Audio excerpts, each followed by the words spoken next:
Utume sio cheo. Utume ni utumishi. Apostleship is service.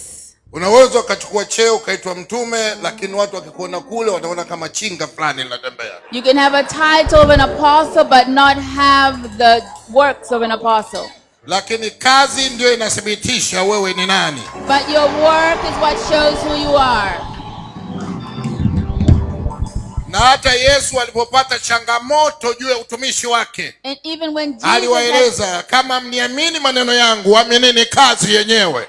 And even when Jesus faced challenges in his work, he said, if you don't believe me, believe in my works. Kwa leo hii tumekuja kuthibitisha. And today we have come to certify. Wazee wamemuona. The elders have seen him. Hallelujah. Wazee wamemuona. The elders have seen him. Hakuwekewa mikono na vijana.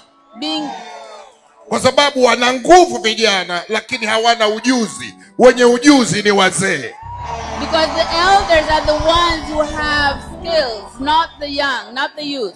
Na mmoja wa wazee wenye sifa duniani, And one of the elders ambaye qualified in the world, amezaa watumishi wengi duniani, who has given birth to many servants in the world. aliangalia akachungulia Tanzania, He looked and peeked at Tanzania. akamwona Apostle And he Joseph saw Mwingira. Apostle Josephat Elias Mwingira.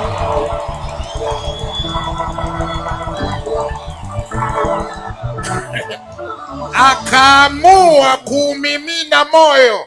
And he decided to pour his heart. Akamimina moyo wake mahali pale. And he poured his heart there. Kwa sababu siku zote usiseme mimi ni mhubiri nimeitwa na Roho Mtakatifu. Because always don't say that Lazima I am a tujue teacher. mwalimu wako ni nani. We must know who your teacher is. Na ndio maana hata Paulo alipopata matatizo, Even when Paul faced alisema challenges, mimi nimesoma chini ya Gamalieli, he said that mtu ambaye anayeheshimika.